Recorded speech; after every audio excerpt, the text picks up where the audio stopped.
Give him my top piece from over there. Make it tie up. Otherwise, the microphone kind of stands out. Looks like I got a heart pacer or something. Make it like you would do if I was wearing it. If you prefer to keep it off, Maharaj, it's fine. If you prefer to actually keep it on the table, that's also fine. No, I just put my top piece on so it just covers it. It won't cover the sound, I don't think. You have to tie a little tiny knot in one end to the other. Namo Vishnu Padaya Krishna Prastaya Bhutale Srimate Bhakti Vedanta Swami Iti Namine Namo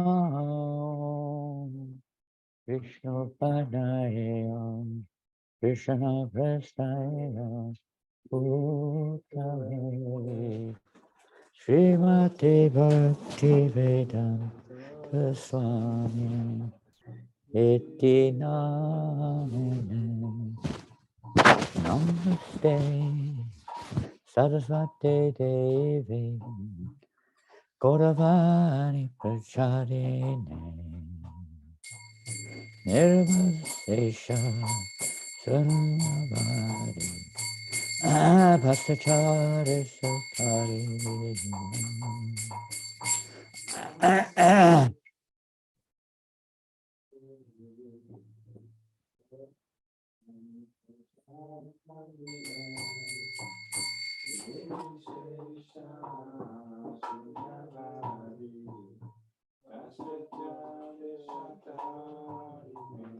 Jaya Shri Krishna Chaitanya Prabhu Nityananda Shri Advaita Gadadhar Shri Vasari Gaura Bhaktavindam Shri Krishna Chaitanya Prabhu Nityananda Advaita Gadadhar Devasari Gaura Bhaktavindam Hare Krishna Krishna Krishna Hare Hare Hare Rama Hare Rama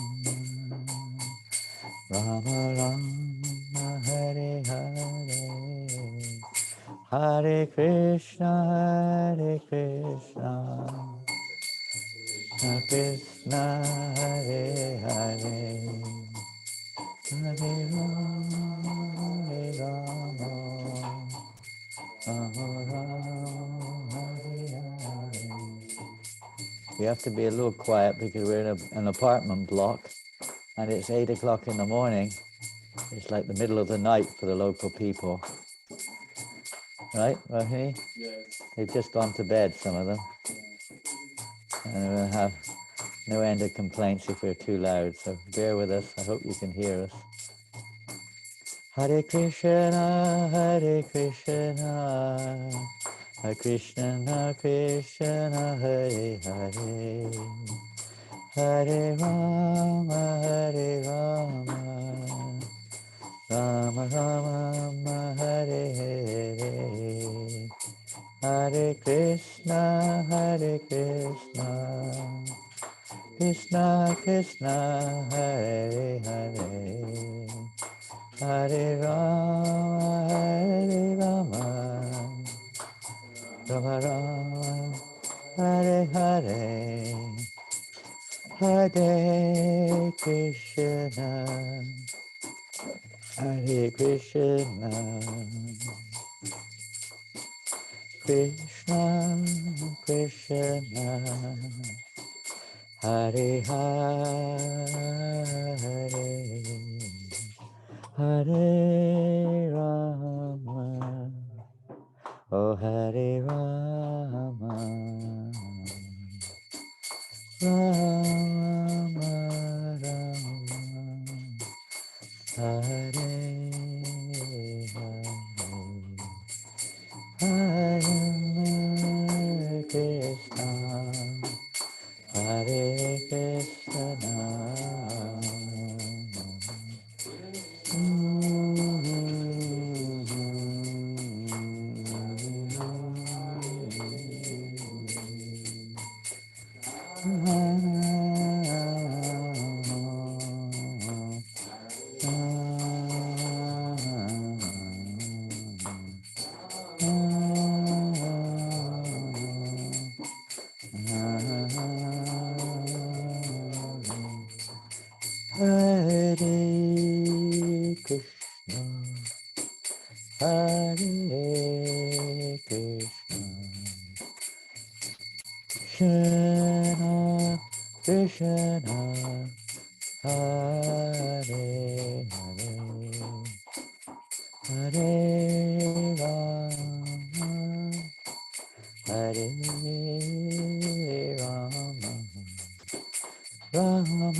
Hare Krishna, Hare Krishna, Krishna Krishna, Hare Hare, Hare Rama, Hare Rama, Rama Rama, Hare Hare, Hare Krishna, Hare Krishna, Krishna Krishna, Hare Hare, Hare Rama, Hare Rama, Rama Hare Krishna, Hare Krishna, Krishna Krishna, Hare Hare, Hare Rama, Hare Rama, Rama Rama, Hare Hare, Hare Krishna, Hare Krishna, Krishna Krishna, Hare Hare, Rama, Hare Rama, Rama, Hare Hare, Hare Krishna, Hare Krishna, Krishna Krishna, Hare Hare, Hare Rama, Hare Rama, Rama Rama, Hare Hare, Hare Krishna, Krishna, Krishna, Hare Hare.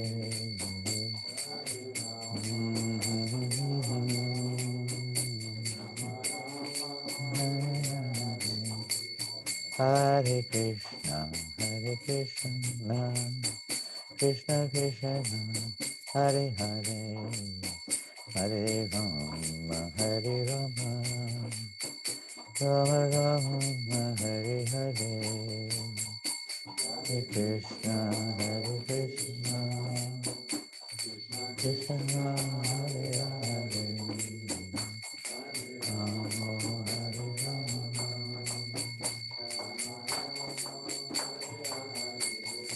Hare Krishna, Hare Krishna,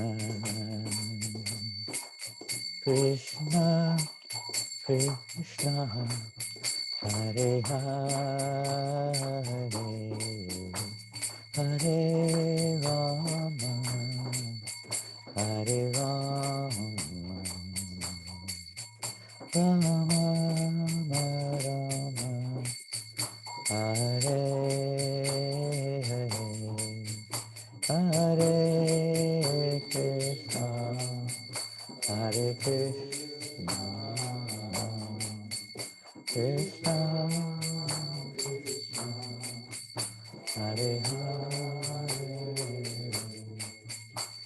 Hare Rama, Hare Rama, Rama Rama,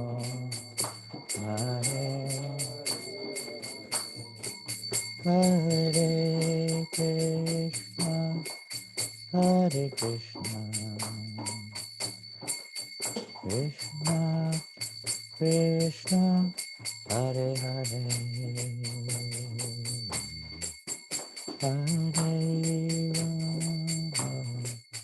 Hare Rama, Rama Rama, Hare Hare, Hare Krishna, Hare Krishna, Hare Krishna, Hare Hare, Hare Rama, Hare Rama.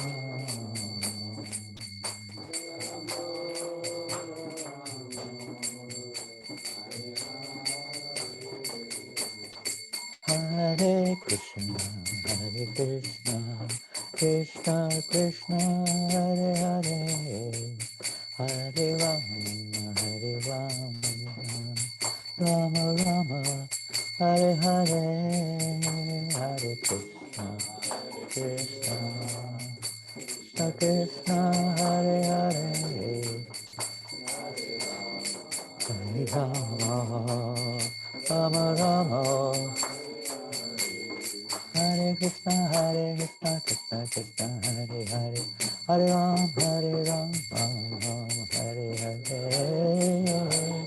Krishna Krishna, Hare Hare,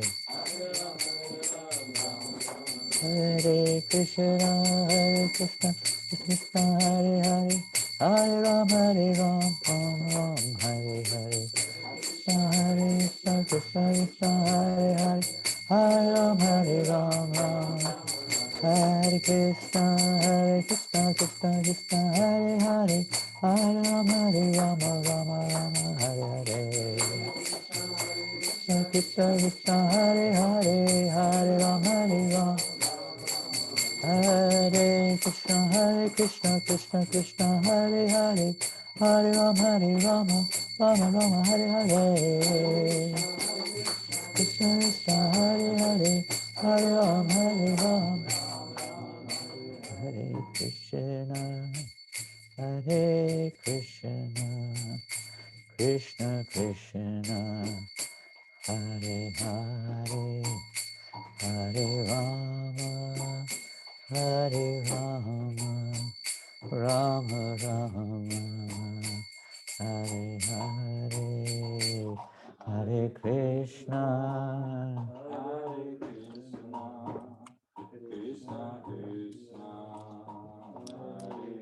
Hare Rama, Hare Rama,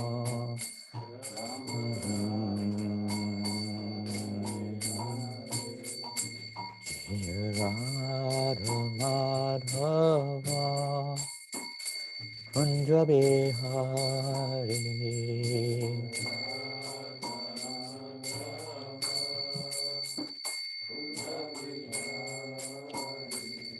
Jai Radha Madhava, Kunja Bihari,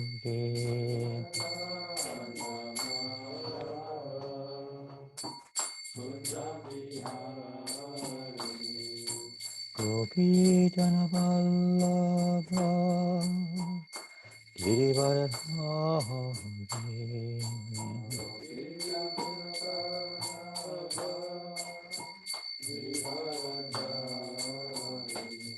Jaya Gopi Jana Vallabha, Girivardhari,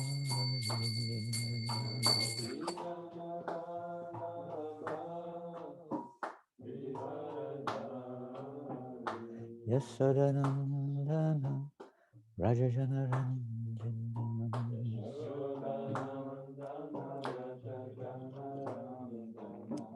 Yasodanandana, Rajajanaranjana,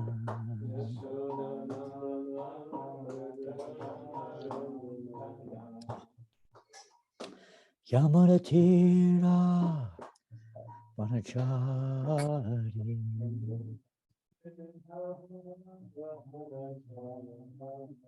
Yamunatira, Vanachari,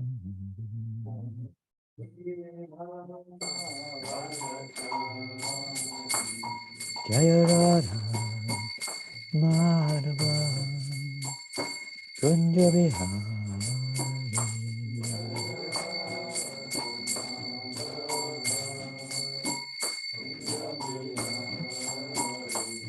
Jaya Radha Madhava Kunja Bihari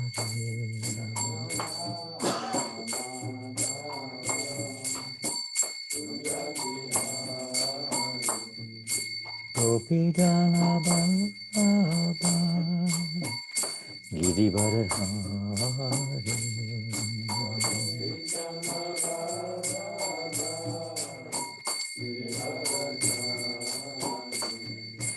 Gopi Jana Baba Girivardhari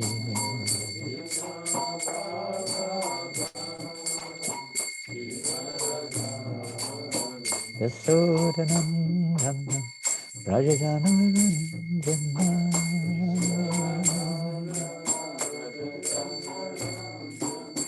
Yamuna Tira Vanachahi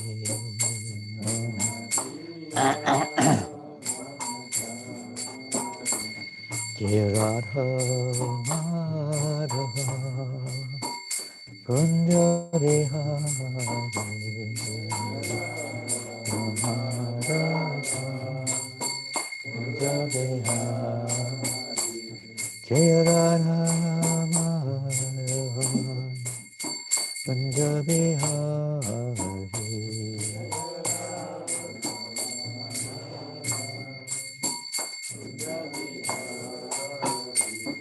Hare Krishna Krishna Krishna Hare Hare Hare Rama Hare Rama Rama Rama Hare Hare Krishna Hare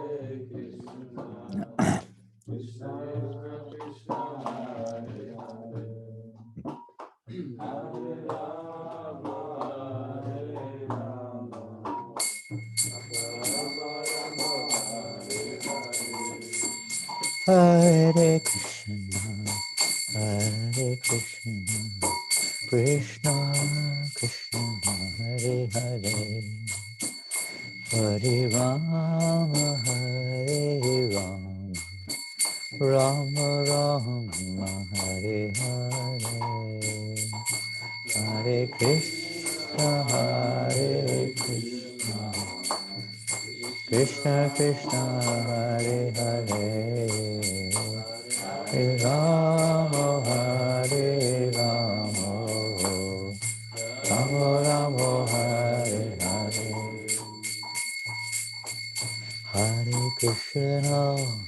Hare Krishna Krishna Krishna Hare Hare Hare Rama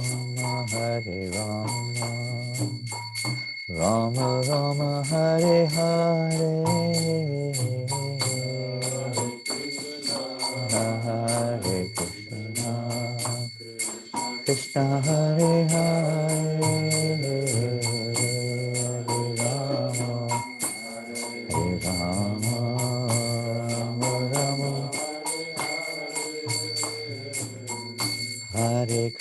Rama Hare Krishna Krishna Krishna Hare Hare Hare Rama Rama Rama Hare Hare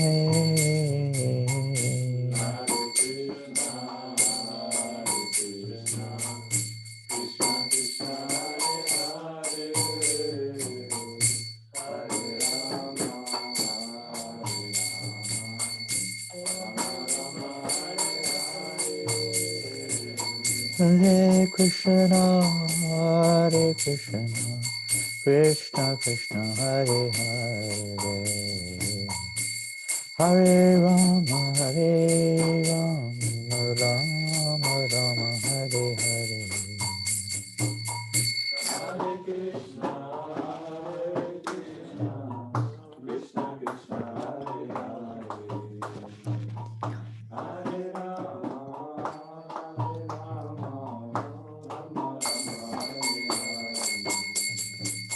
Hare Krishna, Krishna Krishna, Hare Hare, Hare Rama, Hare Rama, Rama Rama, Hare Hare.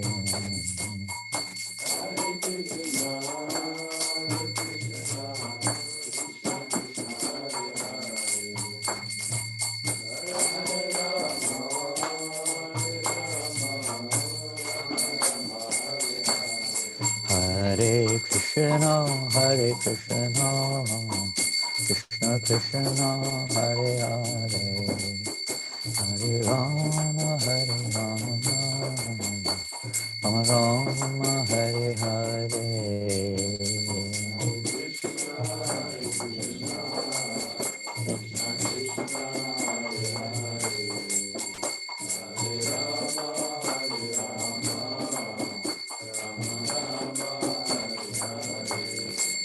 Hare Krishna, Krishna Krishna, Hare Hare, Hare Rama, Rama Rama, Hare Hare, Hare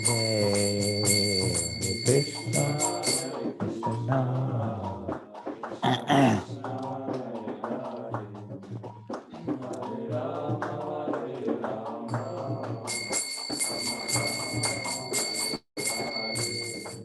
Hare Krishna, Hare Krishna,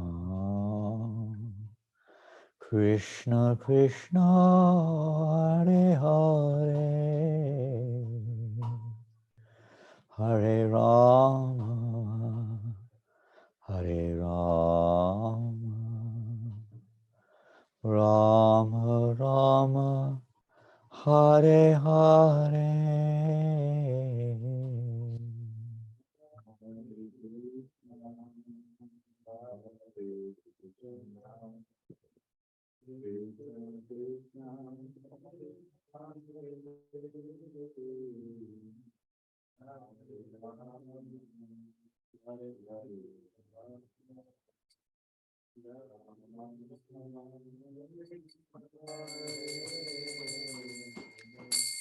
Shri Prabhupada ki jai, Shri Gonitai ki jai, Shri Giriraj Maharaj ki jai, Grantaraj Srimad Bhagavatam ki jai, Harinam Sankirtan ki, Brihat Madanga ki jai, Go Premanandi, all glories to the assembled devotees, all glories to Sri Guru and Gauranga, all glories to Sri Prabhupada.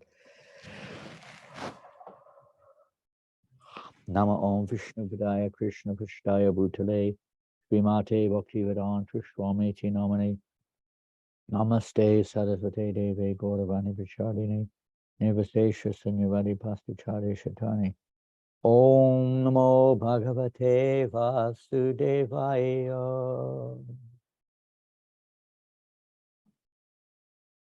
Om Namo Bhagavate Vasudevaya Om Namo Bhagavate Vasudevaya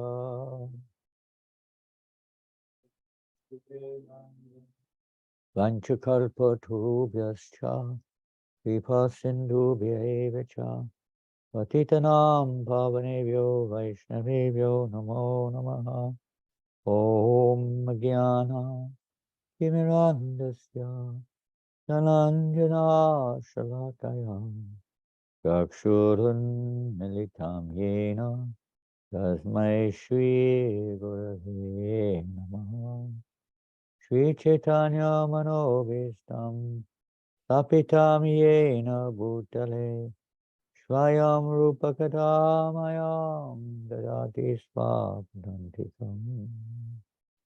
Jai Shri Prabhupada. Hare Krishna. Welcome everyone. Thank you for giving your association today to share with us the Srimad Bhagavatam. Here's the ripened fruit of the tree of Vedic literature, which has appeared after the departure of Lord Sri Krishna to his own abode to give light to those blinded by the darkness of this age of Kali. It's a shining light. So most people's eyes are closed. The more we open our eyes, the more we'll experience the enlightenment of associating with Srimad Bhagavatam. Opening the eyes, of course, doesn't just mean the physical eye, obviously, but they're in our heart. The more we are attentive, the more we try to just allow the sound vibration to enter into our inner consciousness, and naturally the more enlightenment will be there. Krishna will reciprocate. This is our surrender at this stage, you could say.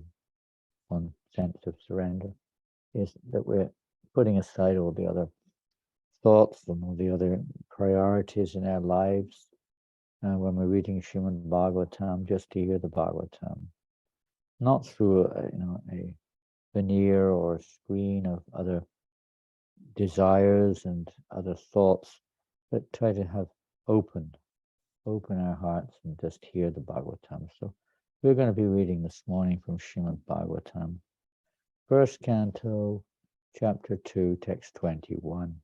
Correct? I think so. That's, I think, sequentially verse which we're on today. And it's a continuation of these very, very, very, let's say, well known. Prabhupada himself quoted these verses when he arrived first in the United States of America in his poem Markandeya Bhagavat Dharma. So this is one of those verses. So I'll just read through the verse once or twice, and you can just chant at the same time if you want. Bijate vidaya grantish chidyante sarva sangshayaha shiyante chasya karmani vishtavatmanishvare. Bijate vidaya grantish chidyante sarva sangshayaha shiyante kasya karmani vishtavatmanishvare. Vijite hridaya grantish chidyante sarva sangshayaha shiyante chasya karmani vishta evatmanishvare. Vijite hridaya grantish chidyante sarva sangshayaha shiyante chasya karmani vishta evatmanishvare. Synonyms, word for word. Vidyate, pierced. Hridaya, heart. Granti, knots. Chidyante, cut to pieces. Sarva, all. Sangshayaha, misgivings. Shiyante, terminated. Cha, and. Asya, his. Karmani, chain of fruitive actions. Vishte, having seen. Eva, certainly. Atmani, unto the self. Ishvare, dominating. Translation, purport by Srila Prabhupada. Attaining scientific knowledge of the personality of Godhead means seeing one's own self simultaneously. We didn't read the translation, did we? We jumped over, sorry. I probably did say the purports was even more significant, but that doesn't minimize the importance of the verse. Translation and purport by Srila Prabhupada. Thus, the knot in the heart is pierced, and all misgivings are cut to pieces. The chain of fruitive actions is terminated when one sees the self as master. This will come on to later, that last line, which is rather interesting. Purport. Attaining scientific knowledge of the personality of Godhead means seeing one's own self simultaneously. As far as the identity of the living being as spirit self is concerned, there are a number of speculations and misgivings. The materialist does not believe in the existence of the spirit self, and empiric philosophers believe in the impersonal feature of the whole spirit without individuality of the living beings. But the transcendentalists affirm that the soul and the supersoul are two different identities, qualitatively one, but quantitatively different. There are many other theories, but all these different speculations are at once cleared off as soon as Sri Krishna is realized in truth by the process of bhakti yoga. Sri Krishna is like the sun, and the materialistic speculations about the absolute truth are like the darkest midnight. As soon as the Krishna sun is arisen within one's heart, the darkness of materialistic speculations about the absolute truth and the living beings is at once cleared off. In the presence of the sun, the darkness cannot stand, and the relative truths that were hidden within the dense darkness of ignorance become clearly manifested by the mercy of Krishna, who is residing in everyone's heart as the Supersoul. In the Bhagavad Gita 10:11, the Lord says that in order to show special favor to his pure devotees, he personally eradicates the dense darkness of all misgivings by switching on the light of pure knowledge within the heart of a devotee. Nice example. Krishna switches on the light. We're dark inside, we're in ignorance. And Krishna is the one who switches on the light so we can see things for what they really are, not what they appear to be in the dark.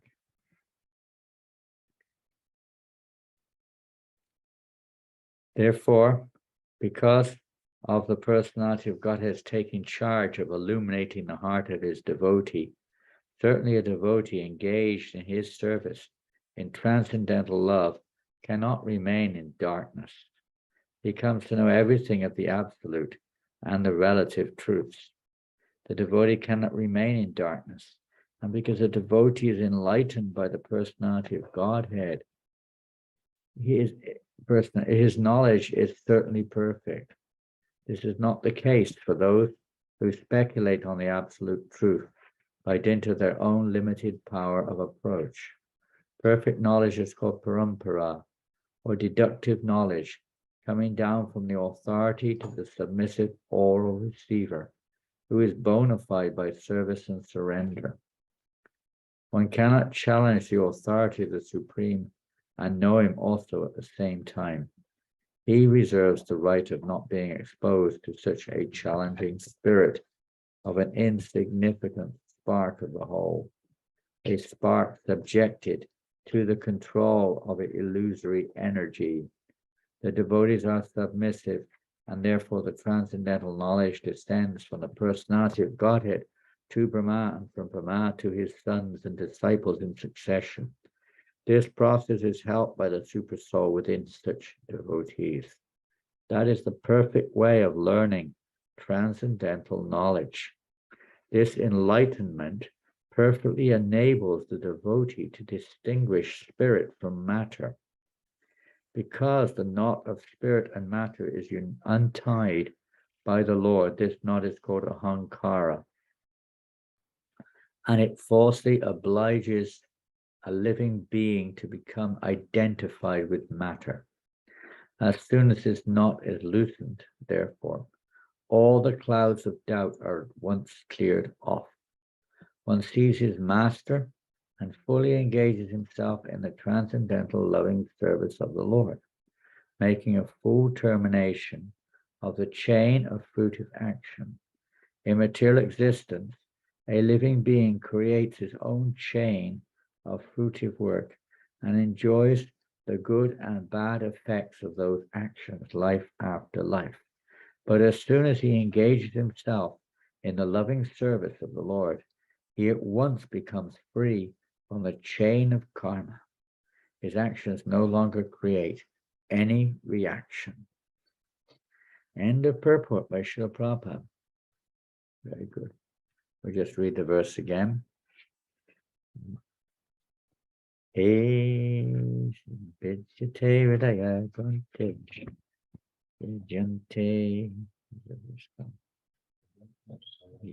Sangshayaha Shiyante Chasya Karamani Drishta Eva Manishvare. Thus the knot in the heart is pierced, and all misgivings are cut to pieces. The chain of fruitive actions is terminated when one sees the mass self as master. For those who have not been regularly with us on the Sunday morning, this is one of a chain of verses which describe the systematic purification of the heart, eradication of anarthas or unwanted material and attachments, desires, etc. Cleansing the heart, removing all the various karmas, etc., and becoming absorbed in devotional service and the association of devotees, and finally awakening one's attraction, one's dormant love, or at least unalloyed devotion without any effect of any other object of one's attention towards Krishna. These preliminary stages are explained in this particular section of Srimad Bhagavatam. How to understand. Earlier in this chapter, Sutta Goswami explains how learned persons understand the transcendent or the absolute truth. Some understand the absolute truth as just as the impersonal Brahman, as Prabhupada is mentioning here. Some as the localized Paramatma, Brahmeti, Paramatmeti, Bhagavaniti, Shabdyate. Some as the supreme lovable personality of Godhead. In other words, we have those who see the absolute truth as all-pervading Brahman, which is monism, impersonalism, and those who localize their reverential mood towards the Supreme Being. Generally speaking, if there's any understanding of the position of Godhead, this is more or less the idea. God is the Supreme Being. He's everywhere. God is love. God is a creator. Like that. He's guiding our wanderings. These are all true, but they're related to the material world. They're not pure. They can, of course, such worship of the Lord in reverence, in respect, can, if purely performed and by the will of the Lord, can lead one to Vaikuntha. But the mood of the pure devotees, which is emphasized entirely in Srimad Bhagavatam, while others, of course, are mentioned as stages towards understanding the absolute truth in full, not in part, but in full. The process of devotional service is emphasized. In the paths of devotional service, all the results obtained from other paths are also readily available, although not aspired for necessarily, but they're also contained therein. Because one has achieved the ultimate objective goal through pure devotional service. In this sense, of course, everything is the mercy of Krishna, as we understand here that Krishna is everywhere, and he's the one who's giving the results of our work through whatever means he does it, but ultimately it comes through Krishna, from Krishna. So a devotee, understanding that, of course, utilizes everything in Krishna's service. So in this particular verse, the emphasis is placed here on severing any other, we could say, attachment to come to pure devotional service, which is devoid of any desire for liberation, to speak of material achievement, devoid of any desire even for Vaikuntha. Those are this month's Kartik. We sing daily, maybe many of you are probably, if not all, singing daily the Damodarastakam, And the mood of pure devotional service is very sweetly revealed there in that song, Damodarastakam. Without any reverence. I mean, we may begin our worship of the Lord, of course, reverentially. We're not on the platform of spontaneous familiarity with the Lord. We're on the platform of, maybe hopefully some desire, some faith to achieve it. But we're on the platform where we're still entangled and attached to this material world. The knots in our heart are still, they may have been loosened a little bit. We may realize that they're binding us. We may not particularly, let's say, be so ambitious as we were before, or others for material achievements. But still there's an attraction there to the material world. We still are entangled with our, even if it's only a token, there's still karmic hangovers which disturb us, distract us, and so on. Cause us to act in a conditional way, which may be not always so favorable for pure devotional service. Old habits and so on, they take a long time to fade out, to die. But the process is there gradually, step by step by step. There are some key features, many key features, and today is one of those key features, cutting the knot. Earlier in this chapter, Sudhageva Goswami says, Yadana Yasinai Yukta, Karma Gwantina Bandhanam Chindanti Kogadas Tasya, Kona Kurit Kataratim. That intelligent persons cut through this knot, this which we're hearing today, and this is Hridaya Grantish, this knot in the heart. Hridaya is the Granti, the knot in the heart, Hridaya. So they cut that knot by remembering the personality of Godhead. Therefore, who will not pay attention to his messages? How does this work? Well, Prabhupada refers to a verse in the Chaitanya Charitamrita there regarding this. Wherever there's Krishna, there cannot be Maya. Wherever there's, wherever there's darkness, wherever there's light, there cannot be darkness. Where there's Krishna, there cannot be Maya. How does that verse go? I've forgotten it. No. And it's a famous verse in Chaitanya Charita. Usually we don't forget it, but this morning we've forgotten that verse. But Prabhupada is referring to it in the purport here. This is the secret, to be in the presence of Krishna, just like in the Prabhupada gives example, being in the presence of the sun. How can there be darkness? Only when we are covered. Not the sun cannot be covered, but we sometimes cover ourselves, or we're covered. So the living entity is covered and doesn't perceive the sun. It's like at night, let's say the earth is covering us, or we're on the dark side of the earth, whichever way you like to call it. Or we've got our windows closed, we're in a dark place, we're in the ground or something, we're asleep. This way we may not see the sun, although its presence is there. Krishna Surya Sam, it just comes. Krishna Surya Sam, Krishna's like the sun. Maya Haya Andakara. Maya is like the darkness. Wherever there's Krishna, there cannot be darkness. Like that. So to keep in the presence of Krishna, this is the secret. So that's one major aspect of this thread of how, let's say, we awaken our Krishna consciousness. In general, people don't even see anything there. They don't even see a need, although they may be suffering. There's no urge for them. It's not even manifested. It's not even there. They're just absorbed in their materialistic endeavors, hoping that this is going to satisfy their desires, at least in this lifetime. Whereas the devotees, so another key factor in this particular chapter is another verse, Shushushudadhanasya, Vasudeva Katarachi, Syan Mahatseva, Viprapunya Tirtana Shavana. That by serving those devotees who are completely freed from all vice, great service is done. By such service, what happens by such service is that one's heart becomes purified, and by the mercy of Krishna, he purifies.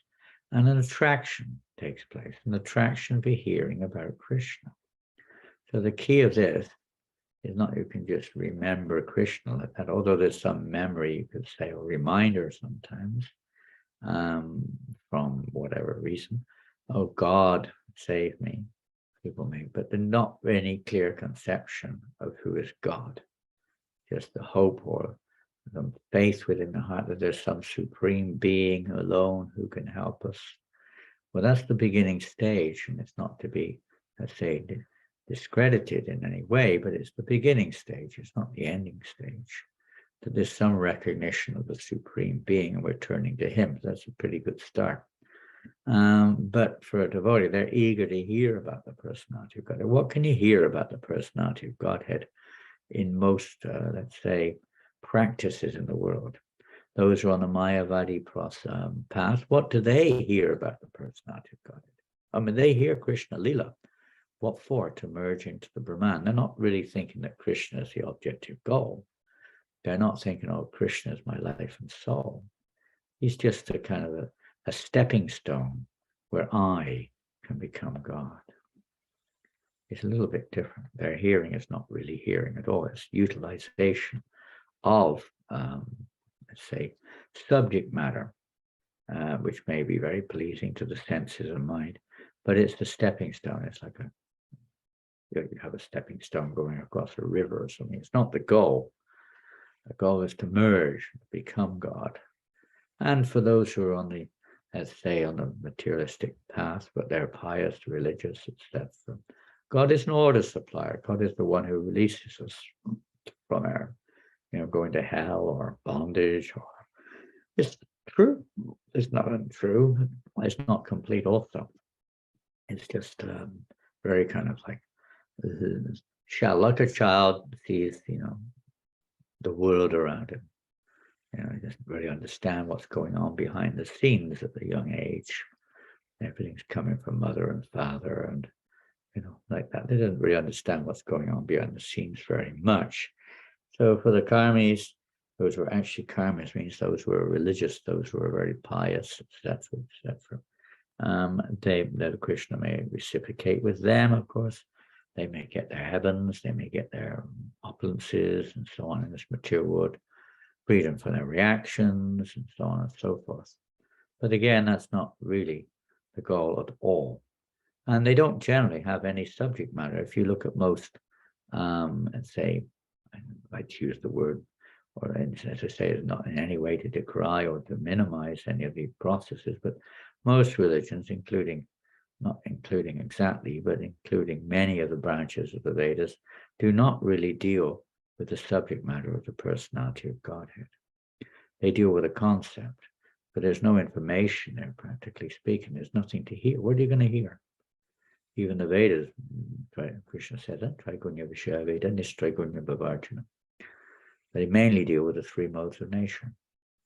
And mainly with an understanding that there's a God behind it, there's this controller, there's something behind it all, Brahman or localized Godhead or something, Paramatma, something behind it all. But there's no real understanding on what do you hear about. Okay, we're going to hear about Paramatma. You can hear something about Paramatma, how he's decorated, his various, form and his things in his hands and so on and so forth, different items, beauty and so on can be there, but it's still very, let's say, descriptive and very distant. It's just a description of a personality who's controlling everything. There's no relationship involved there, particularly. There's a relationship related to the material worlds, the guide and the controller and the provider and lifesaver, whatever different terms we can use, but there's no personal relationship there. It's like, of course this happens, why we attracted to certain persons, but it's only because of their external features. But that type of an attraction doesn't generally last. It may be there, no doubt, but the real attraction is deeper, much deeper. So in relationship with Krishna, for instance, where would you find in any other scriptures a description? A little bit sometimes, but very little. So small you hardly notice it, and it doesn't go anywhere. Just a statement. It doesn't enter into the pastimes or the qualities a little bit, but very little.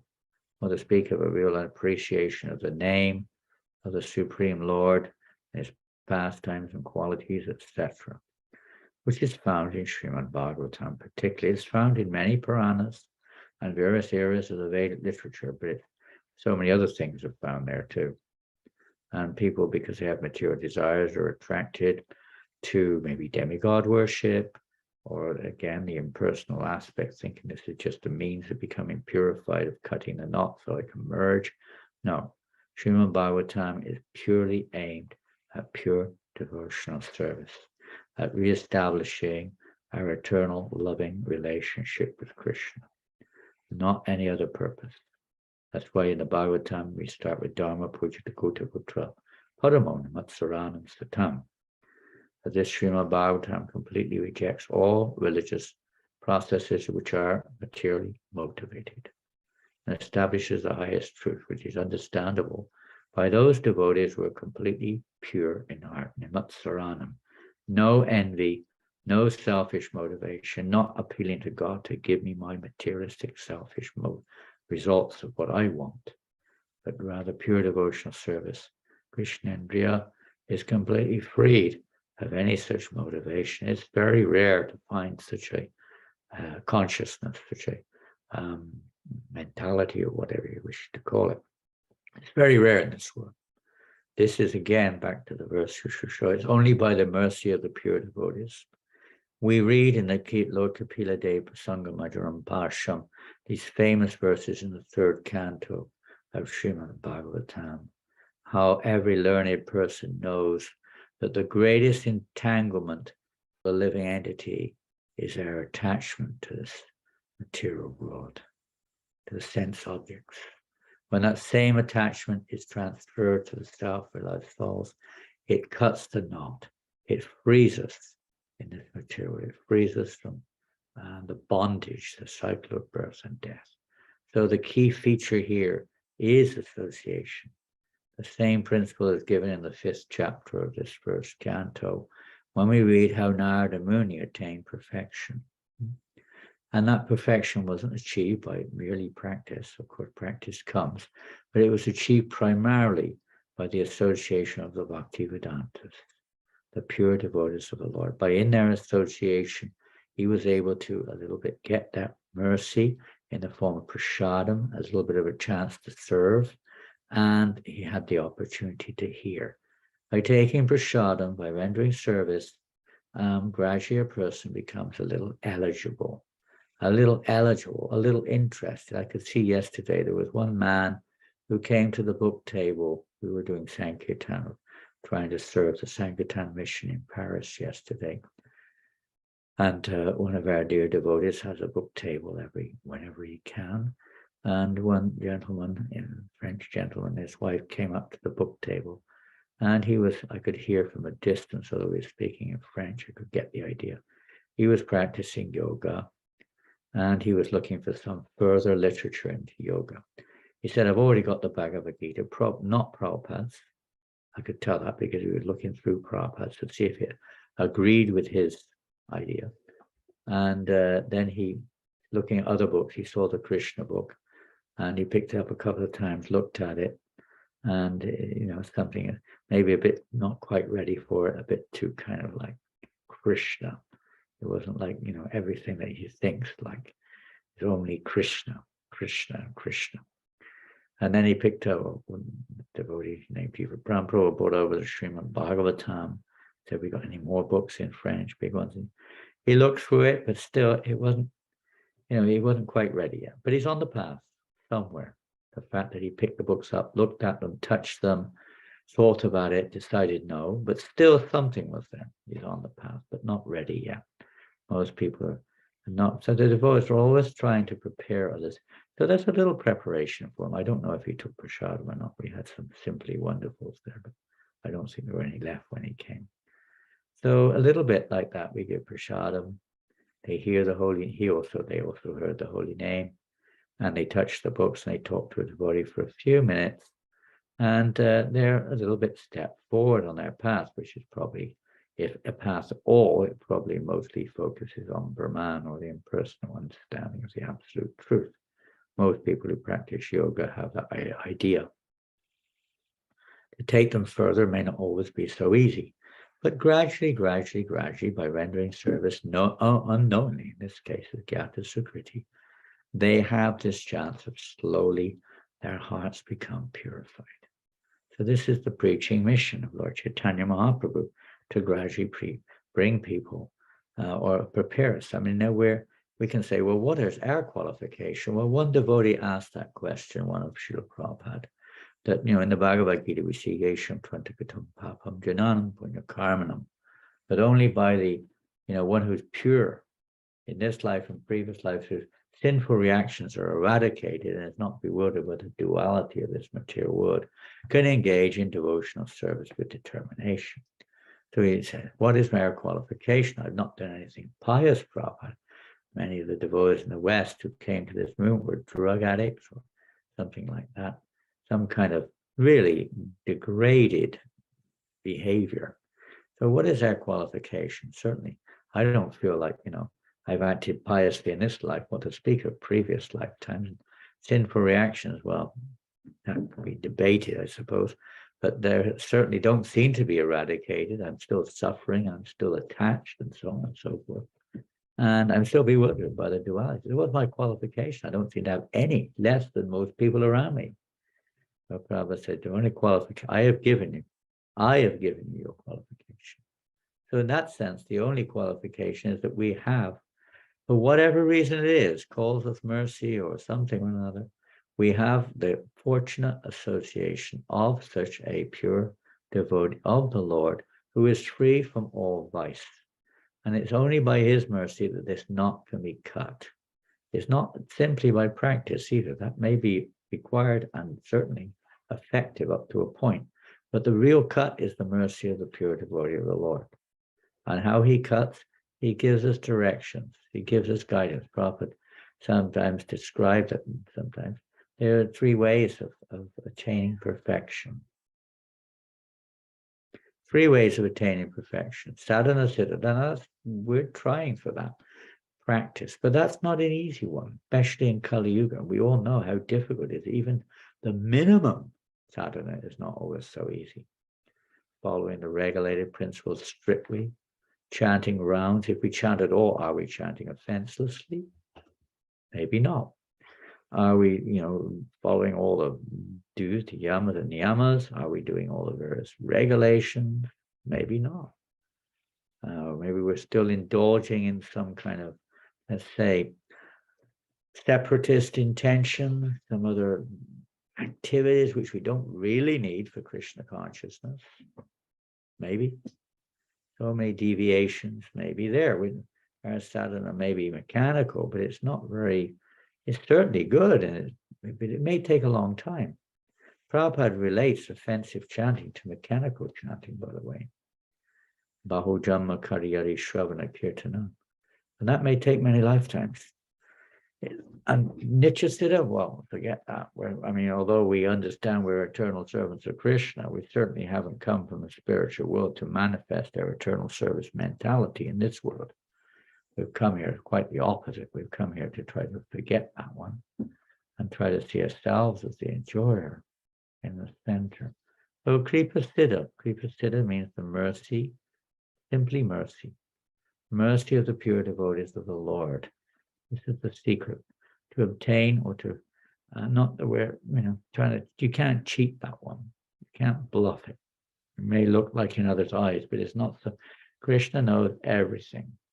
When the pure devotee is pleased, if you do sing in the morning some Saradava prayers, Gaurashtakam, Yasya Prasada, Bhagavat Prasada, Yasha Prasada, Nagati Katopi, Dayam Stuvam Stasyaya Sastri Sandhyam, Vande Guru Sri Charana Arvindam.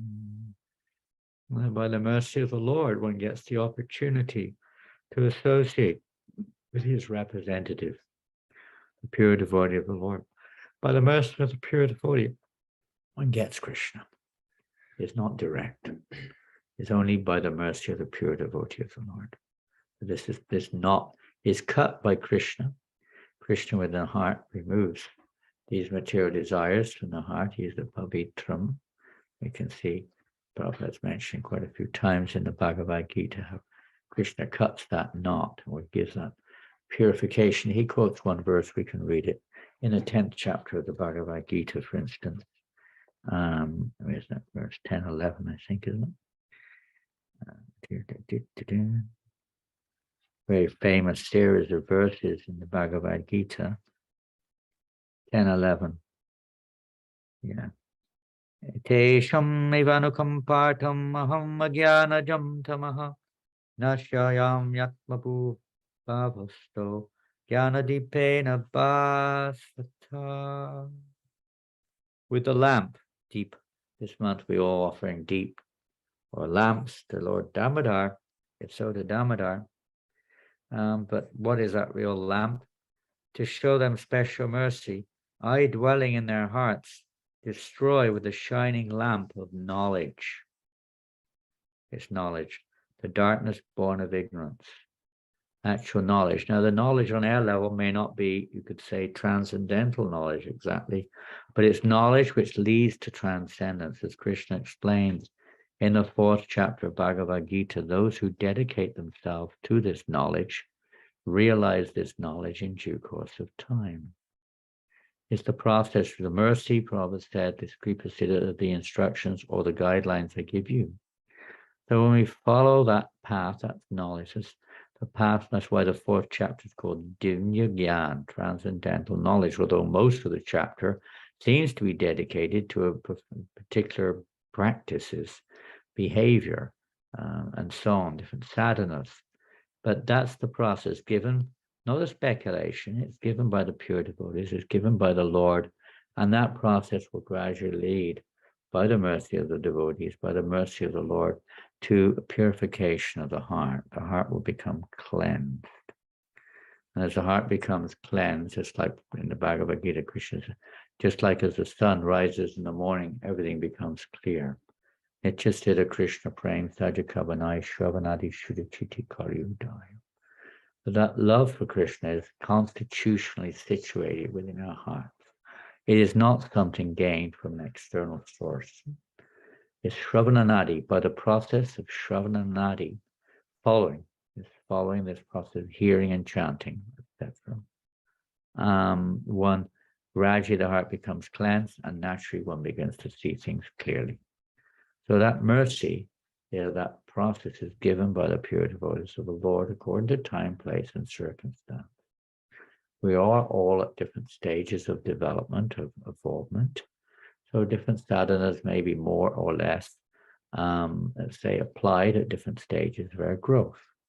The mood in which we perform our service will naturally evolve. It's natural. But it's the Lord in the heart, when he's pleased with our sincere endeavors to please his devotee, removes the dirt in the heart, cleanses that dirt away in the heart. And dirt meaning our attachments, our attractions to this material world. And you could say it's like it's growing. There's a very nice example given by some of our acharyas of a lotus flower. How a lotus, beautiful lotus flower, living in the clear lake, etc. And this, the lotus naturally, there are lotuses that blossom in the day. Let's take the daytime one. I don't know which ones are which. Some blossom at night, some blossom in the day. So let's take the daytime one. Let's say it's a pink one. I don't know if it's pink, but anyway, let's just say the pink one. Blossoms in the sun. So you need the sun. Without the sun, the lotus will not blossom. The sun is Krishna. He's the supreme sun. So we need the presence of Krishna to really blossom. It's very essential. We may be preparing before that different religious piety, this thing and that thing. But for Krishna consciousness, we need the presence of Krishna. We need to hear and chant with Krishna, worship Krishna, and so on. But that's not enough just to have the sun. If the lotus is not connected to the ground, it will get no nourishment. No nourishment.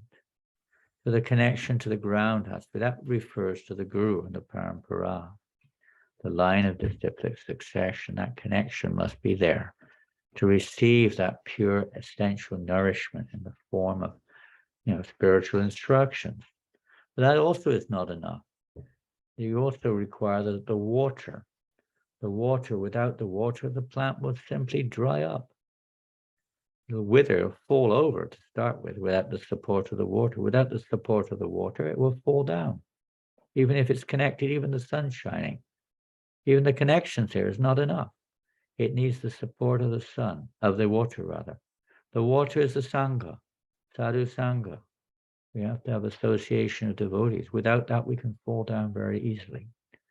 So all three features and many other details within it are required. So on our path, all three are important.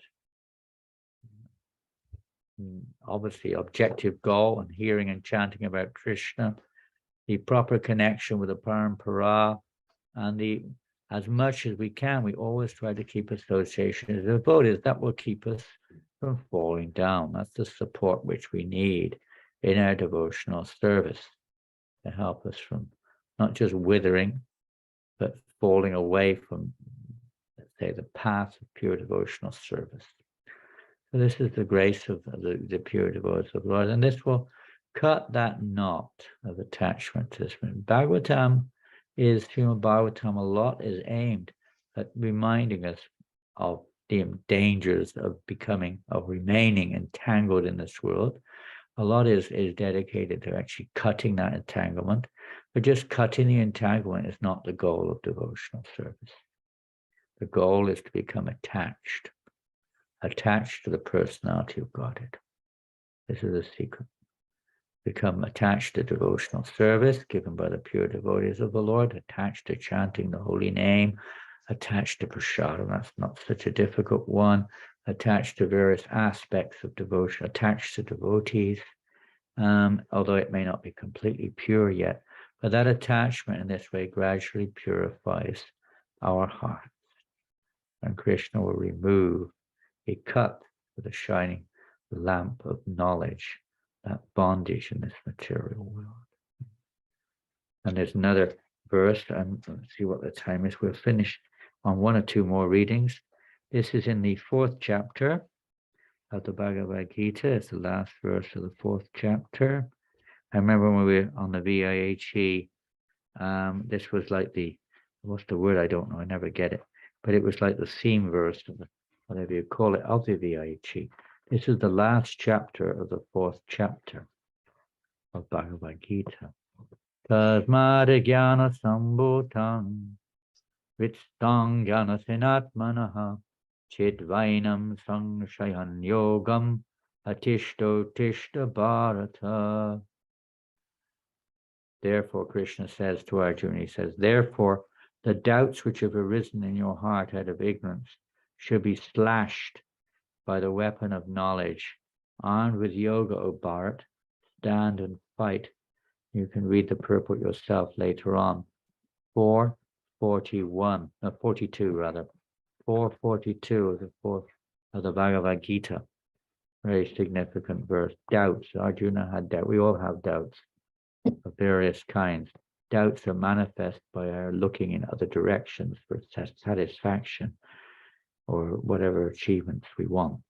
That means we have doubts in the pure, because if we're fully absorbed, fully faithful to Krishna consciousness, we realize there's nothing else required, only that which we have to do in the course of our duty, of course, in this world. But otherwise, we have no other inclination towards other things. Even if it comes in the mind, one has no interest in it. It may come due to our past samskaras and our past attachments and associations in this world, but we have no attraction for it. Or at least we're not going to go there. Ultimately, no attraction. So then when we do, then doubts start coming in when we do go there, or doubts are also a result of our past, you could say. So they're cut. They're cut by the weapon of knowledge, by this regular hearing, Srimad Bhagavatam, associating with devotees, chanting the holy name, etc. By associating with transcendence, or the means to transcendence, and gradually these doubts are slashed, cut. The knot is Ruda Guntas within the heart. Chindanti Kovidas Tasya is cut. Chindanti means to cut. Chindanti Kovidas, cut this knot, this Ruda Gunta in the heart is cut. And that would be, we're so attached, we don't want it cut. We're like a baby in the womb, attached. I mean, maybe not, but just to give the example. And coming out, the child is not very nice, crying, it's a new atmosphere, then they have to cut the umbilical cord. That attachment is still there, has to be cut. So like that, the knot has to be cut. It may not be always so peaceful and pleasing at the first, we're still attached. It has to be done in order for us to actually enter into our real life, Krishna consciousness. The Bhagavatam deals with that also. Not that that's the goal, it's the necessary stage on the path of pure devotional service to become relieved of all these misconceptions, these attachments, even lesser understanding of the absolute truth, etc., etc. Materially motivated religiosity, everything. That's why Krishna says in Bhagavad Gita, Sarva Dharma Parityagya Mamikam Sharanam Vricha. Give up all of these other kind of shelters, attachments, desires, etc., and just surrender unto me. And then we'll be completely freed from all sinful reactions, freed of fear, everything, freed of doubt by this surrendering process. So Bhagavatam is the complete, to the furthest extent, the topmost extent, is the path beginning, we could say, surrender, kind of, relatively speaking, not a very pleasant word, but in this sense, that surrender is actually our liberation, our freedom from material bondage. People want liberation, but what type of liberation are they getting? Becoming more bound up, not at all liberated. Women's liberation, gay liberation, this liberation, that liberation. We want their national liberation. But it does nothing except for further entangle us in the causes of our suffering. Absolutely nothing of any value whatsoever. Complete illusion. We're not this body. I mean, that basic understanding is completely devoid in most people's lives. They may think sometime, but they have no idea, no practice to realize it, no practical application of the principle. It's darkness, gross darkness. And even if they have a concept of that principle, it's usually just to further their materialistic entanglement, so we can enjoy without so much worry or whatever it is.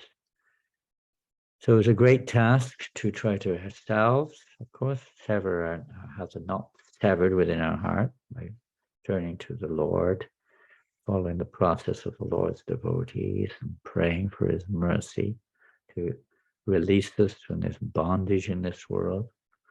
That's one thing, our own personal purification. We pray to Lord Nrsimhadev, for instance, Om Namo Bhagavate Narsimhaya, Namaste Tejasaya Vira Vibhava Vajranaka Vajradam Karma Shayan Vandaya Tamo Grasa Grasa Om Shvaha Abhayam Abhayam Atmani Bhuyishtong Shvam. May you, Lord, please, we cut this, all these material desires, all this envy, whatever it is in my heart, please, with your nails, rip it out, take it out.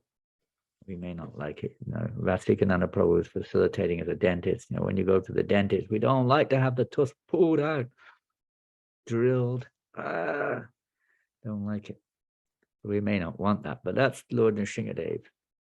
He's happy to do that. Why? And what's the result when we're purified? The next verse, that's just do whatever goes on. How the devotee is simply then wants to save everybody else, purify, help others to become purified.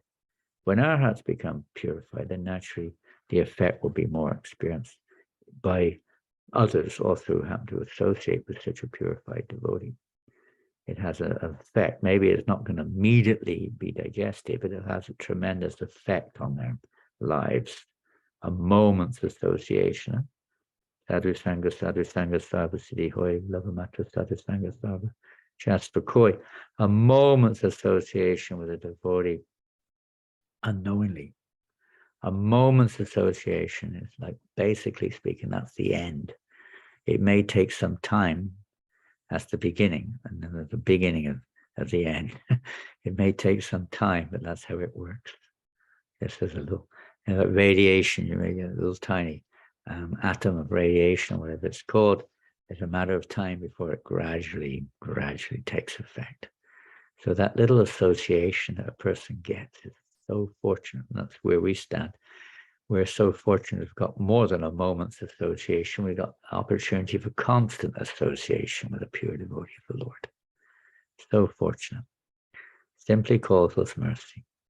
And this is the mood of the pure devotee. They want to give this to everyone. Some take it, some don't. But it's available to everyone. And the followers, we're just trying to make it more available. And we may not be so pure, but passing on that pure message to others, which will gradually then slowly cut that knot of bondage within this material world, so that others can also become free and realize the goal of life is not material sense gratification. It simply entangles us further and further in the material world. It's the cause of our entanglement. It's false identity, and consequently in trying to satisfy our, illusory desires. So try your best to share Krishna consciousness with others, whatever means you can. Just do Prabhupada's books, prasadam, the holy name, and any other means online, this thing, that thing, to try to remind others of Krishna, step by step by step. It is never lost. Krishna says, Nehapi krimo nashosti patavayana vidite. There's no loss on this path. Even a little bit of advancement can save the living entity from falling into the grossest ignorance. Even a little advancement, little drop. They just touch the book, see the devotee. Just if they see a devotee dressed like a devotee, particularly, they remember something. What's that guy? Who's those guys over there? What are those women doing over there? Oh, that's those crazy Hare Krishnas. That's maybe the beginning of their spiritual path. They may have some misunderstanding, but it's the beginning. That picture is in their heart. And their path back to God, it has begun just by being reminded. That's why devotees dress sometimes, whenever possible or practical, they dress in dhoti and tilak and so on, because it reminds people of Krishna. That's our only purpose in going out. We have no other business other than that. To try to remind others of Krishna. We don't need to go out otherwise. So that's just a little thing. There can be many other ways too. That's just a little thing that reminds people of Krishna. And that picture is an eternal benefit for that seer.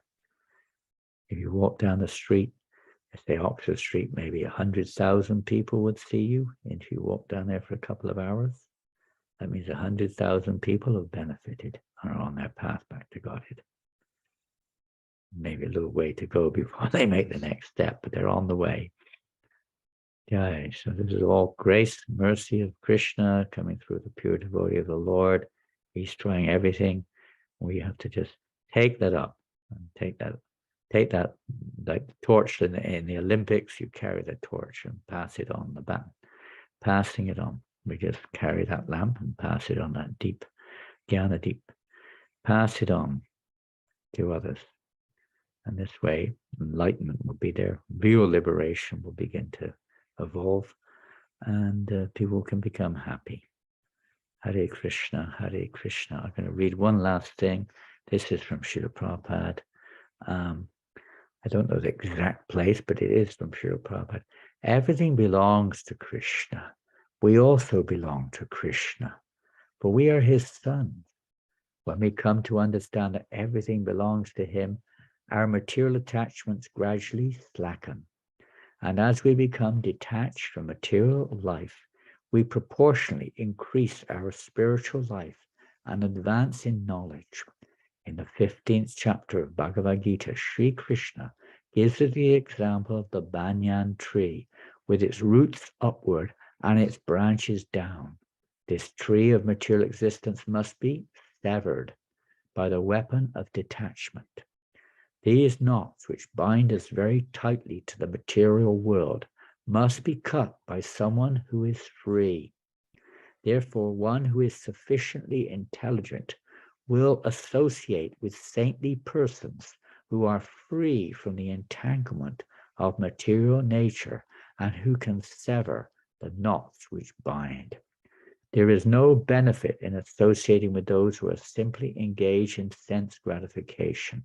If we want liberation, if we really want to get out of this illusory existence, we must associate with Mahatmas, great souls. All we have to do is simply hear, Shravanam, and by simply hearing from great souls, our knot of nescience will be cut. Just hearing Hare Krishna, Krishna Krishna, Hare Hare, Hare Rama, Rama Rama, Hare Hare. So this is the great fortune of associating with sadhu.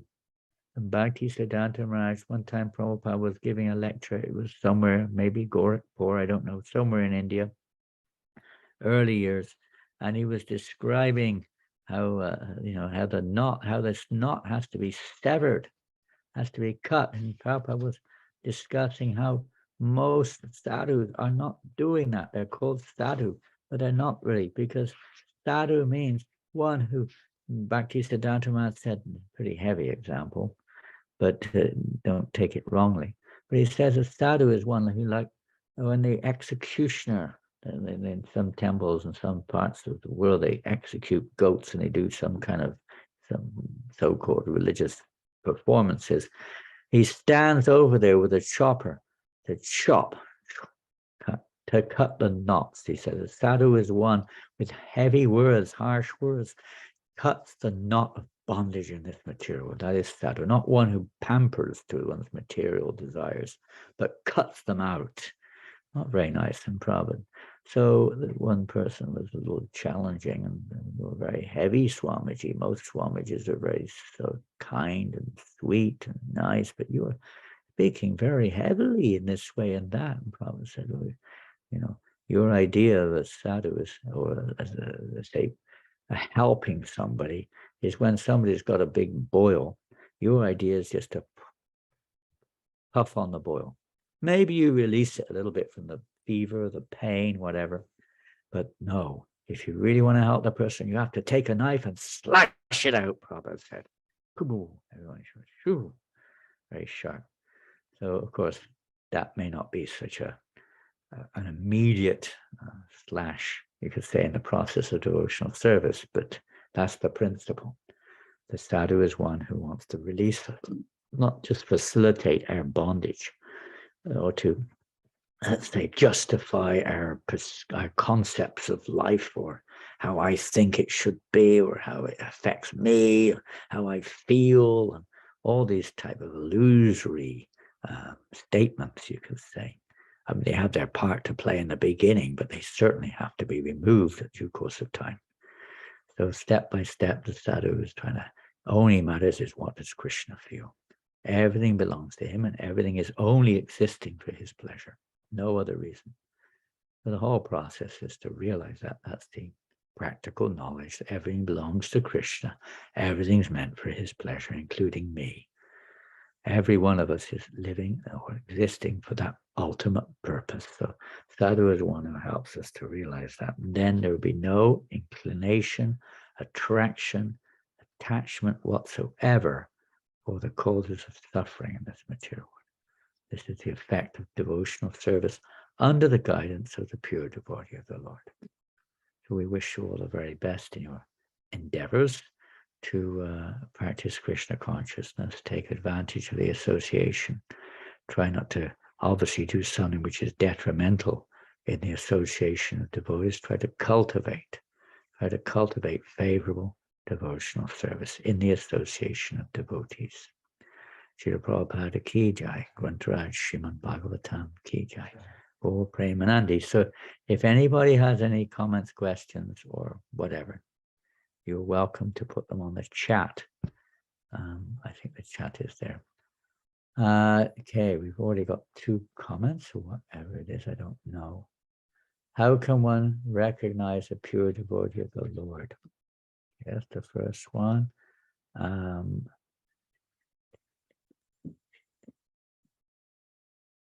then there's another one, which is, there's several questions or comments. Okay, we'll go through them one by one then. How to recognize a pure devotee of the Lord? Well, that's, of course, a very good it's a very significant comment, because how do we recognize a pure devotee of the Lord? Many people may claim to be a pure devotee of the Lord. How do you recognize? Well, Prabhupada would usually give. Don't forget here, there's another factor involved in this, and that's called the Lord. And there stays the Lord in the heart, guiding the wanderings of all living entities. It's not by chance that one gets this opportunity either. Although the devotees, you could say, go try to give to everybody, it's not by chance that some pick and some don't. Some take and some don't. The Lord is in their heart. And a certain stage will one not recognize, one will be cheated, you could say. But Krishna can see our actual intent. It's not an external manipulation here or maneuver, it's internal. The Lord can see in our heart that we're ready. We're ready. And he guides one. And to that, he arranges that. That's one thing. We don't forget that. From the external point of view, how can we understand a pure devotee? Well, how do we understand? Probably we'll give an external example. How do you understand who is a doctor? How do you understand what is gold and what's not gold? There has to be some kind of, direction, some kind of, something has to be there to qualify as gold or a qualified doctor. So what you generally look for are the qualifications of the doctor. I mean, is he recognized by the medical board? I mean, if he's not, you start to ask questions. That means, is he in, or they are in disciplic succession? Are they properly connected? Because the people in general, it doesn't mean anything. There's no way they can recognize a pure devotee. That's something in their heart. That's the Lord in their heart reveals something. But from an aspiring devotee, we should be a little bit conscious. That's why Guru, Shastra, and Sadhu, they're not just Guru. Shastra and Sadhu also equally have to be there. One qualifies it against Shastra and against Sadhu. So you have to see they have to be in disciplic succession. Otherwise, doubts should be there. What is your authority? It's not that anyone can just come up with their speculative perspective and claim to be, authorized, whatever. They have to be in line. This is one thing. They also have to be shown, according to Shastras, practicing what they preach. Not that they say, oh, you should stop eating meat and stop smoking, and they're smoking themselves, or whatever it is. You chant 16 rounds, they don't chant at all. One has to see. At least that can go deeper and deeper, or further and further, we could say, but at least if you can't get past the first stage, you don't really go to the second one. You at least have to be following there, that much. So practicing what they preach. By their example, you have to see. They should also be, you could say, recognized, as Prabhupada. Krishna gives that in the Bhagavad Gita. Talks about how Narada, Sita, however, all great sages recognize, will declare that, in this case, Krishna speaking in the third person, you could say, for people in general, but that supreme personality of Godhead. They recognize him. They don't just talk about him. So recognized by other persons who are in this succession, who are practicing what they're preaching, who are, recognized, not by common persons or persons who have an impersonal perspective. There are different, like that, there are different tests according to Shastra that you can give. But ultimately, it's in the heart. Krishna knows. You want to be cheated? Okay, here's a cheater. You're fed up with all that cheating? Okay, now here's your chance. You take or not take, and now it's your choice. And he'll give one an opportunity to associate. And the other effect is, of course, it's like medicine. If you go to a doctor and you see everyone's going to the doctor dies the day after or becomes sicker, you'll start to question. I mean, the doctor might have the authority of the government or the medical board, and he might have been practicing for 50 years, but what's going on here? Everyone who goes to this doctor dies the next day. It's not going to make you very confident. So there has to be something has to be seen there. Some change of heart has to be seen also. Otherwise, our faith will not grow. It will be stunted. So different things like that. Of course, ultimately, it's a fact. We are conditioned souls, and that risk of being cheated is there. But Krishna knows that. And if we're sincere, we sincerely want to know the absolute truth, then Krishna will help us. If we still want to be the enjoyer predominantly, and the purpose of pursuing the path is for that reason, then of course we do run the risk that we'll be, carried away by some teacher who tells us, the same thing, and which is usually the case, or religion which is materially motivated, etc. Next one. I think we've gone forward a little too fast there. How do we speak about association with devotees from other faiths, traditions? How should we do this, if at all? Well, obviously, we're going to be working in this world. Sometimes we have a service which involves relating with others from other faiths. We meet on the street every day. Everyone we meet, everyone's got another faith, whether it's religious or not religious. Krishna is giving everyone, according to their desire, a particular faith. Faith and desire go closely together. Krishna gives the faith in what they're endeavoring to do. So how do we associate with them? Well, with respect. Bhaktivinoda Thakur gives other guidelines there. We're not like on the war path against anyone at all. I mean, it's just the philosophy, and of course, in his case, he would take the philosophy and turn it towards Krishna consciousness. We somehow or another try to follow that example, try to Krishnaize things. Prabhupada, when he was dealing with persons from other denominations, for instance, he wouldn't in any way belittle. I mean, he would sometimes naturally get into not following their own basic teachings. He would make that a point of reference, for sure, of challenge. But in principle, he was not against any of the other teachings, so to speak, at all. But rather, he would encourage people to be sincere in their path. So we generally try to, at least that much, to be a sincere Christian, Muslim, whatever it may be. Be sincere. Don't be a duplicitous hypocrite. Be sincere. And of course, there's sometimes a little bit of a blinker or understanding mentality. Try to broaden it out to the nature. I mean, if a person is genuinely religious, and again, it depends on time and circumstance. You can't obviously speak very much in some circumstances, but find something favorable to help them become a little bit more broad-minded, not so secular or so insular, so fearful, so paranoid. People are so fearful.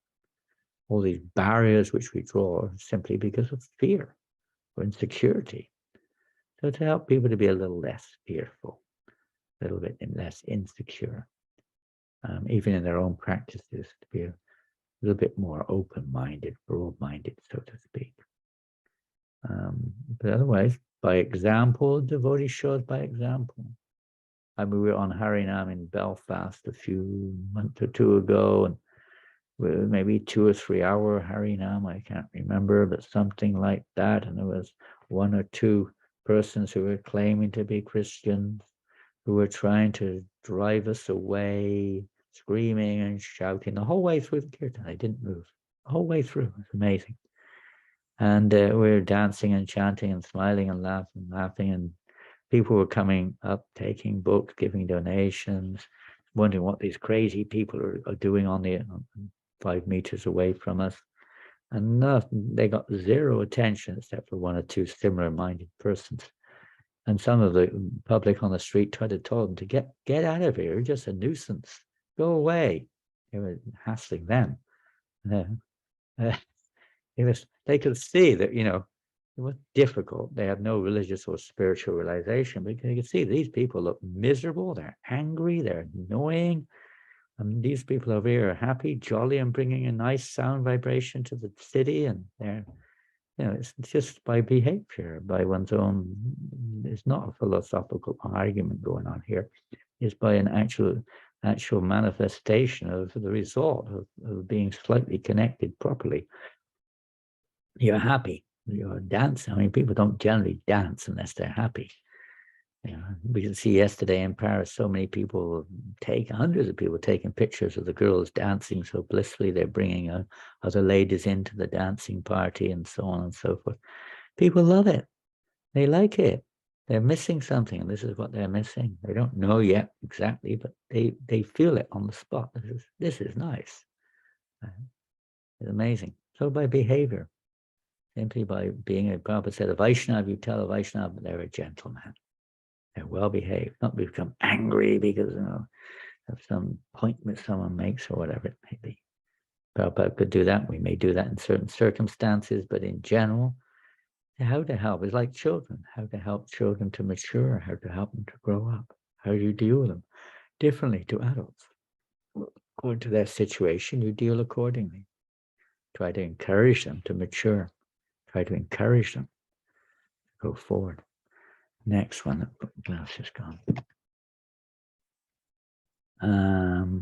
Jai, thank you. Hare Krishna. My best wishes to everyone, your masters with your servants. What would be the best means to define appropriate distance with spiritual master according to one's spiritual level? Not too close and not too far. Well, that's an interesting one, isn't it?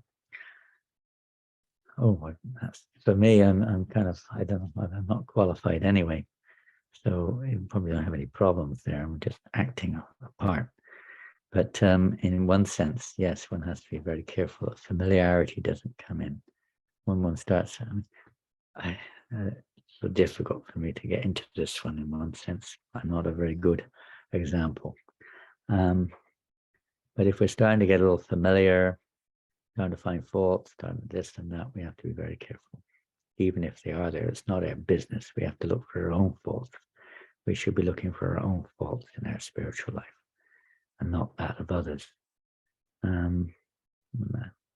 Maybe we'll talk a bit more about that one a little later. Another one here.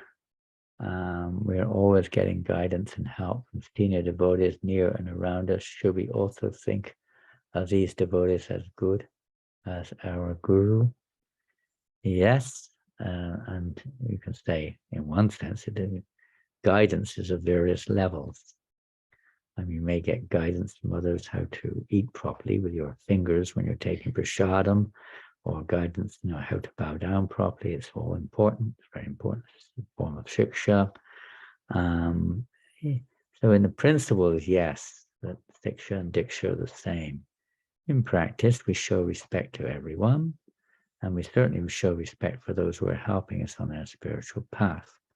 We have to also have a little bit of common sense and to respect accordingly. There is, even in the presence of one's own Diksha Guru, if the Diksha Guru is there, you give respect to the Diksha Guru's Diksha Guru is primary. So there are different levels, you could say, of respect there. But respect must always be given. And in a sense, that Diksha is non-different, whether it's coming directly from one Diksha Guru or through another devotee. So we respect the Diksha and the one who's giving the Diksha, which may help us, as we see in Chaitanya Charitamrita, Kaviraj Goswami is offering his respects to both Diksha and Siksha Gurus and talking about how they're equal. But Siksha is, it's not so simple as it seems in a sense. It's very deep. And when these statements are made, it means that, that personality is really giving you Siksha to go along the path of devotional service to the highest platform in many ways. But even those who are giving on the practical platform, we're just teaching us how to wear tilak or do this or that. We have unending,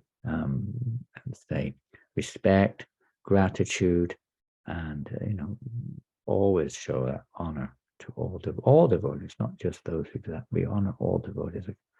You have to use a little common sense there. Sometimes if family of devotees say too much Krishna consciousness is not good and needs some recreation, what should be that recreation like if I don't like watching TV dramas? You don't like watching TV dramas? What's wrong with you? It's absolute necessity if you want to stay in Maya. If you want to stay in Maya. What recreation? Well, Prabhupada said for a devotee, what recreation? Of course, you may have a family, you may have social commitments. So there's a certain area there which that will be an individual thing, but in principle our recreation is dancing and chanting, feasting and festivals. And Prabhupada said for devotee recreation, at least for the men, I suppose for the ladies it can be the same, I don't know, but at least swimming, Prabhupada said, the Vaishnava recreation. And you see, this is a time and circumstance situation too. You also said wrestling sometimes, but that depends on your nature. Everything depends on your situation, your nature. Sometimes Prabhupada also authorized for children, for instance, they would play sometimes games like football and things like that. But it's not that we make that our goal of life and we don't carry it through to the, there's increasingly attachments and different. We see all sorts of different situations. So it depends what level we're on. You take local advice on that one. You can't give a black and white answer to everyone. Some people are, at different levels and different situations. You've got children. You've got to interact with your children. The father has to do things with his kids, take them out and this and that. Obviously, it's different.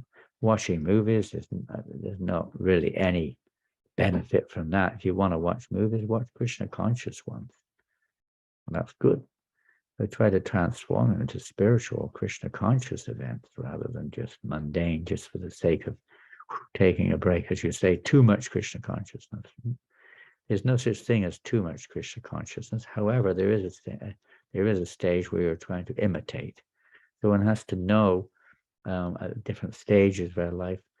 We may not know and we may make mistakes, but the principle is we should know at different stages what is the balance, what is appropriate, what's not. And at different stages, different degrees will be there naturally. For one who's renounced from this world, and it would be expected that they're not really doing any of these things. They don't need it. They're already been there, done it, and moved on. But when you're young, when you're grihasta, then sometimes it's required in order to let out that passion, or just develop team spirit, or encourage the kids, or whatever it may be. Just got to let your passion off, to let your health, whatever. Different reasons may be involved. But we should try to make them as Krishna conscious as possible, not unnecessary, not more than required. The balance should be there when it's moderate, regulated in their behavior, not one who does nothing or does it all, but some regulation there, moderation, and that which is favorable for our health and our growth in spiritual life. Sometimes little yoga, different things the Buddha may do to keep health. It's not necessary, but it may be necessary at that stage in order to keep our mind a little bit peaceful, or our body a little healthy, or to attract others to Krishna consciousness, sometimes to encourage our families, and so on and so forth. Okay. One more.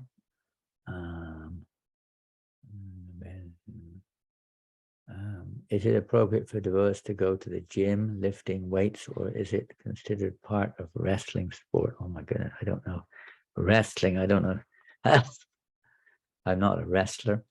I'm never a weightlifter, as you can probably guess. Some devotees have that as their profession, by the way.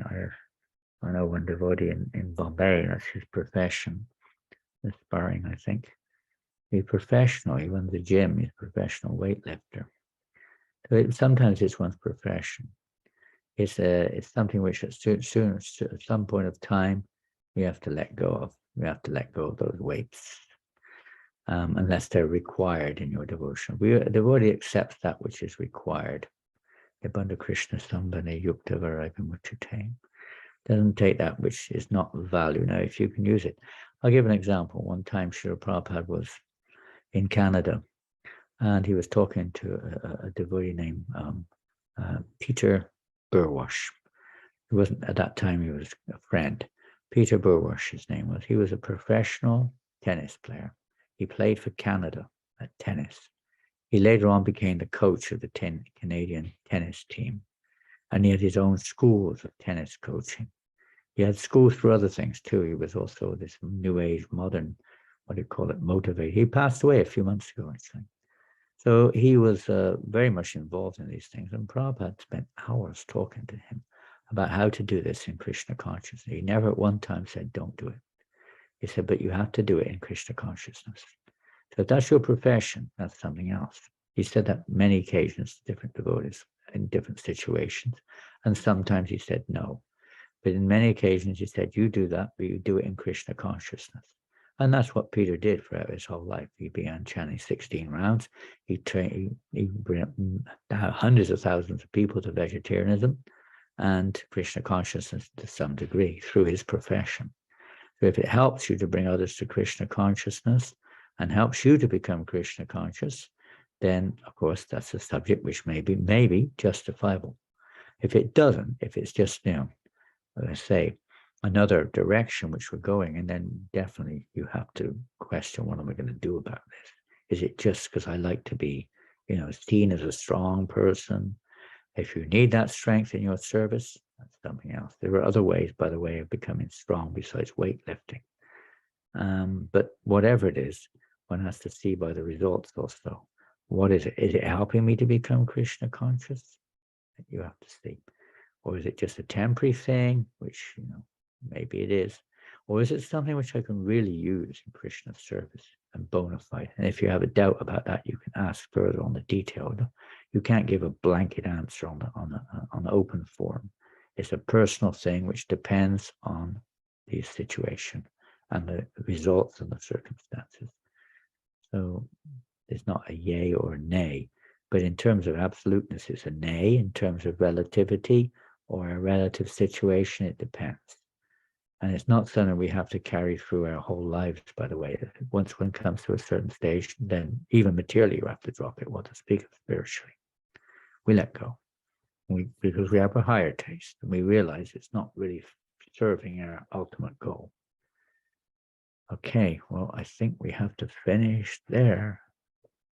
Jim, if you do a lot of dancing and jumping going on Sankirtan, you'll also be very healthy and fit, by the way.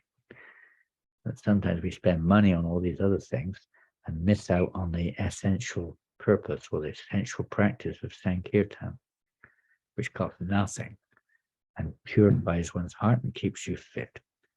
Hare Krishna. Thank you, everybody. As far as I'm sorry with Ranganas, it's a tough one, that, because everyone's of a different nature, and I'm of a different nature. Some devotees, they keep well different. With Prabhupada, we used to keep, I did. Some devotees, you see, were very close, and they could take the chastisement. They were willing for it. They were able for it. As soon as there was too much familiarity, they either went away or Prabhupada sent them away. But most of us just followed the instruction of the spiritual master from whatever distance it is, sitting there in class or just seeing Prabhupada, but not making out that, Prabhupada's idea, not understanding Prabhupada's instruction on this was service. We do service. We associate with the spiritual master through service, not just being around, talking about saying and this and that. That may be there occasionally in certain situations, but generally not. It was focused on service. Understanding the desire of the spiritual master, we associate by understanding their desire. We associate by hearing from them. But that doesn't require to be, overly close. It can be any distance. We hear Prabhupada's books all over the world. We listen to his lectures. We associate like that. And with those who had association with Prabhupada, and we get the realization by putting it into practice. That doesn't require intimate contact everywhere, wherever we are. Hare Krishna, Hare Krishna, Krishna Krishna, Hare Hare, Hare Rama, Hare Rama, Rama Hare Hare, Hare Krishna, Hare Krishna, Krishna Krishna, Hare Hare Rama, Hare Rama, Rama Rama, Hare Krishna, Krishna Krishna, Hare Hare, Hare Ram, Rama Rama, Hare Hare, Hare Krishna, Hare Krishna, Krishna Krishna, Hare Hare Rama, Hare Rama, Rama Rama,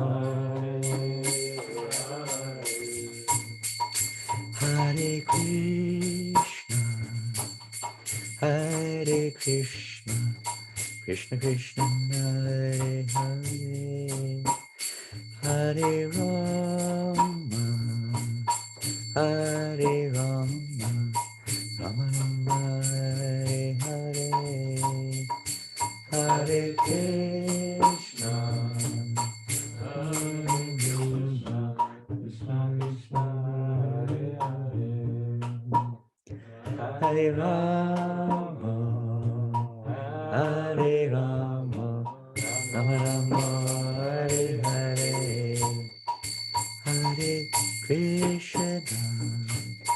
Hare Krishna, Krishna Krishna, Hare Hare, Hare Rama, Hare Rama, Rama Rama, Hare Hare, Hare Krishna, Hare Krishna, Krishna Krishna, Hare Hare, Hare Rama, Hare Rama, Rama Rama, Hare Krishna, Hare Krishna, Krishna Krishna, Hare Hare, Hare Rama, Hare Rama, Rama Rama, Hare Hare, Hare Krishna, Hare Krishna, Krishna Krishna, Hare Hare, Hare Rama, Hare Rama, Rama Rama, Hare Hare, Hare Krishna, Hare Krishna, Krishna Krishna, Hare Hare, Hare Rama, Hare Rama, Rama Rama, Hare Hare, Hare Krishna, Hare Krishna, Krishna Krishna, Hare Hare, Hare Rama, Hare Rama, Rama Rama, Hare Hare. Srila Prabhupada ki jai, Harinama Sankirtana ki jai, Grantaraj Srimad Bhagavatam ki jai. Go Premanandi, all glorious to all the assembled devotees, all glorious to Sri Guru and Sri Gauranga. Hare Krishna, Haribo, Haribo, Haribo, Jai Haribo. Hari bol. Hari bol. Hare Krishna Maharaj. We have now booked our tickets to and from Australia and New Zealand, some of them, and Hare Krishna Maharaj. Malaysia. We're booking more tickets. So many of you are from Australia and New Zealand. So we hope Krishna wills. We hope to see you next year in the beginning of next year in Malaysia. We hope to go to Philippines also. We're working on that one too. And India. We've already booked our tickets to Malaysia, that's for sure, and to Australia. So we hope that others will be booked soon. And we hope that we get the chance to see you all again a little closer soon. Hare Krishna. All glories to Srila Prabhupada. Hare Krishna Maharaj. Hare Hare Krishna. And Australia, Malaysia, Philippines, India, Ireland, Germany, France, England. I mean, no, America's middle of the night. Hare Krishna, everybody. Hare Krishna. Hare. Hare Krishna. Hare Krishna. Mama. Haribo, Haribo. Hare Krishna. Hari bol.